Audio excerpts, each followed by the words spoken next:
Alright, so continuing on. Cavitation greatly extends the tissue damage beyond the initial bullet pathway. That is, the hole created in the tissue is larger than the diameter of the bullet. Blown out tissue causes cavitation, and carried along with the bullet explains why the exit wound is always larger than the entry wound. Fragmentation. A bullet that breaks into small pieces or releases small pieces upon impact increases the body damage. The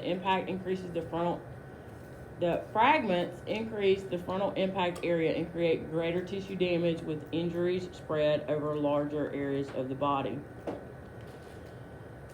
The interior of the skull is a fixed space with little to no room for expansion. When the energy from a projectile enters the skull and starts to dissipate, brain tissue is severely compromised. Gunshot wounds to the face generally result in major soft tissue injuries that immediately threaten the airway. Blast injuries can occur from the explosions from different situations, such as those including natural gas, gasoline, fireworks, improvised explosive devices, and grain elevators. Regardless of the cause, every explosion has primary, secondary, tertiary, and quaternary and quinary phases. Was that outside or was that you? Outside. Okay. Why you just assuming Not my problem. Primary phase injuries are due to the pressure wave of the blast. These injuries primarily affect the gas-containing organs such as the lungs, stomach, intestines, middle and inner ears, and sinuses. Severe damage and death can occur from this phase without any external signs of injury. Secondary phase injuries are due to flying debris propelled by the force of the blast or blast winds. In contrast to the injuries in the primary phase, the injuries of this phase are obvious. Most common are lacerations, impaled objects, fractures, and burns. The tertiary phase injuries occur when the patient is thrown away from the source of the blast. Injuries are much the same as you'd expect from ejection from a vehicle. The pattern depends on the distance thrown and the point of impact. Quaternary and quinary phase injuries result from structural collapse and exposure to chemicals, toxins, bacteria, metals, and radiation. All right. Nina and Scotty ensure that the patient has an open airway and is breathing adequately, and apply oxygen by non-rebreather mask as the police officer continues to apply direct pressure. Nina detects a weak, thready radial pulse that she estimates to be greater than 100 per minute. Okay, so let's talk about this, all right? He has a weak, thready radial pulse, greater than 100.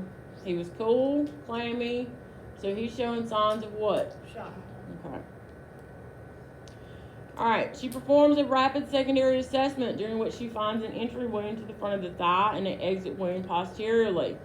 Scotty is preparing a long backboard so they can prepare for transport. What factors should they consider in determining where the patient should be transported? So you need to go to a local Band-Aid station, or does he need to go to trauma center? Okay. All right, approximately 90% of trauma patients have a simple or single injury that involves only one body system, such as a fractured tibia or soft tissue laceration with no major bleeding.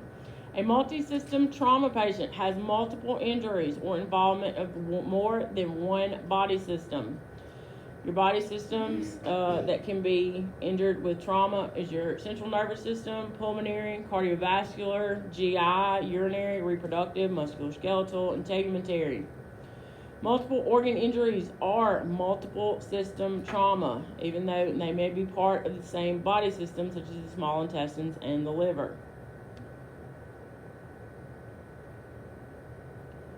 Jesus, computer is slow today. Multisystem trauma carries a high incidence of morbidity and mortality. It requires you to respond quickly, provide a rapid assessment to identify immediate life-threatening injuries, manage any life threats, rapidly prepare the patient for transport, and expedite transport to an appropriate facility. The golden period was once referred to as the golden hour. However, some injured patients require definitive care in less than an hour to survive, whereas some patients can survive if care is provided beyond 1 hour. Some EMS systems refer to the platinum 10 minutes. This means that in cases of severe trauma, 10 minutes is the maximum time EMS should devote to on-scene activities with patient assessment, emergency care for life threats, and prep for transport, all being accomplished within 10 minutes of arriving on scene. And yes, this can be done. If a patient is not severely injured or is without any life-threatening medical problem, more time can and should be devoted to completing normal on-scene assessment and emergency care before transport is undertaken. The key to determining whether the patient is or is not severely injured is to the patient's potential benefit to err on the side of overestimating rather than underestimating the extent or severity of injury. The harm that can be done by delaying transport when it is needed outweighs the good that can be done by completing on-scene assessment and care at a more deliberate pace. All right. Here are the things that you need to be looking for, okay? If you have any of these, or the next slide, or the next slide after that, you need to be on scene less than 10 minutes, all right? Airway occlusion, or difficult maintaining an airway, respiratory rate less than 10, greater than 29.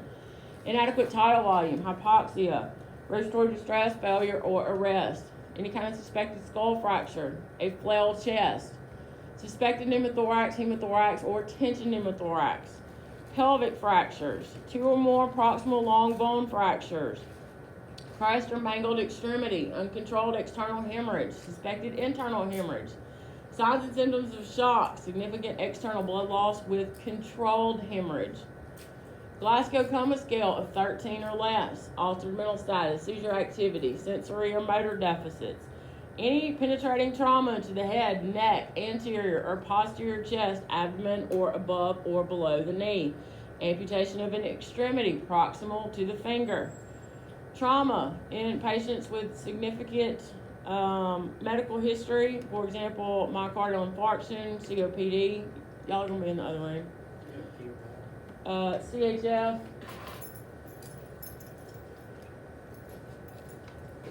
Greater than 55 years of age, hypothermia, burns, pregnancy, any kind of multi-system trauma, open or depressed skull fracture, suspected brain injury, paralysis. The trauma system is designed to provide immediate surgical intervention for patients with internal trauma if necessary. Intensive care services specific to trauma and rehab, all right, is what you're going for. The trauma system requires significant resources and is expensive to maintain and operate. Hospitals with certain recognized capabilities are part of the trauma system and are recognized as trauma centers. Okay, around here, your only level 1 trauma center is going to be LSU Shreveport or Ochsner Shreveport, or it's going to be UMC in Jackson. All right, from East Carroll, it's 200 miles to Ochsner's in Shreveport. It's 100 miles to UMC in Jackson. So where do y'all think I'm going? Jackson. Okay, unless I can put them on a helicopter. All right, level 1 is a regional trauma center. Can manage all types of trauma 24 hours a day, 7 days a week. That's going to be your Ochsner's in Shreveport. That's going to be UMC in Jackson. Level 2 area trauma centers can manage a vast majority of trauma and surgical capabilities 24 hours a day, 7 days a week. They are capable of stabilizing more specialized trauma patients and then transferring them to a level 1 center. Level 3 community trauma center has some surgical capabilities and specially trained emergency department personnel to manage trauma. This type of center focuses on stabilizing seriously injured trauma patients and then transferring them to a higher level center.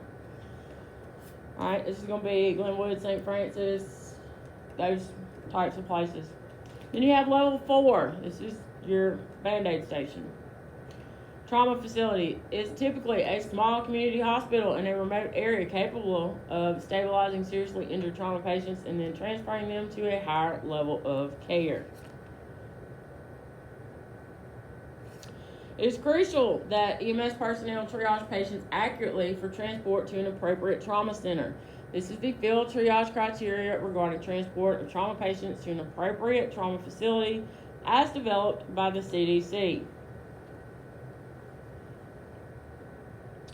All right, golden principles are: ensure at all times the safety of EMS personnel, patients, and bystanders. Quickly determine the need for additional resources. Determine the mechanism of injury and kinematics involved in producing real or potential injuries.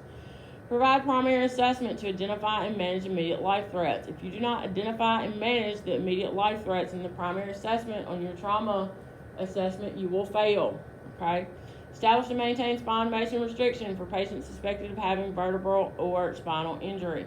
Establish and maintain a patent airway. Establish and maintain adequate oxygenation in the patient with an adequate rate and adequate tidal volume, and keep the SpO2 reading greater than 95%. Provide positive pressure ventilation with high concentration of oxygen. Thank you. With adequate respiratory rate or inadequate tidal volume. Control external hemorrhage with direct pressure, followed by a tourniquet if direct pressure is ineffective. Maintain a normal body temperature. Splint fractures when appropriate, but do not stay on scene to splint said fractures unless it is a pelvic fracture. All right, pelvic fracture is a life-threatening injury.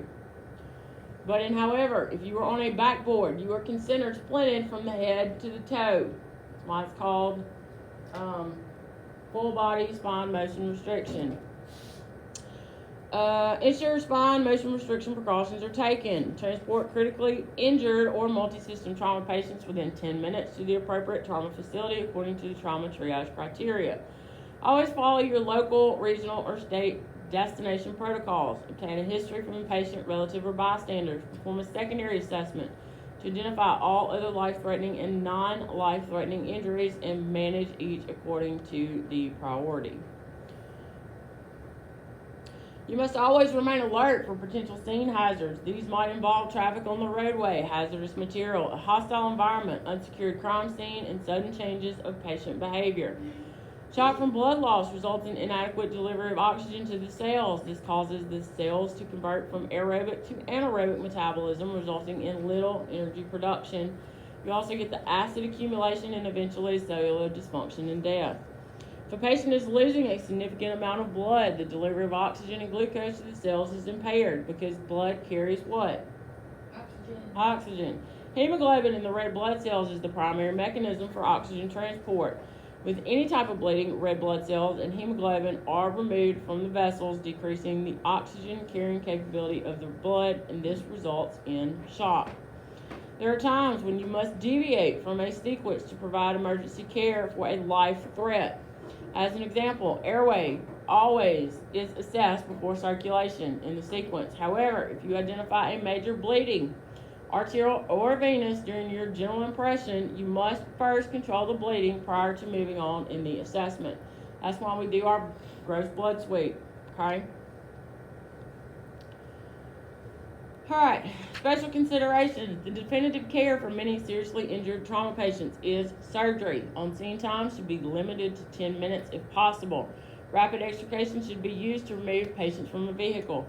En route, if time or the patient's condition permits, further stabilization of fractures can be accomplished through splinting. Taking the time at the scene to splint fractures or suspected fractures can delay transport and may contribute to the deterioration of your patient.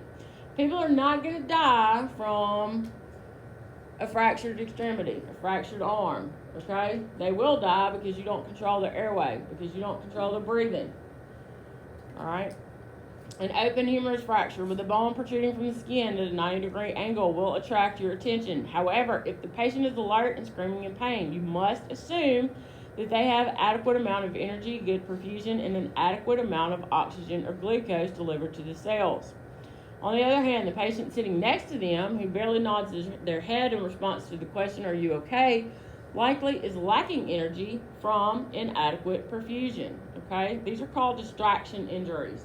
Don't let them distract you. They look bad, but however, they more than likely will survive, all right? NENA consults with medical direction concerning the destination for their patient. There is a community trauma center 20 minutes away and a regional trauma center 70 minutes away.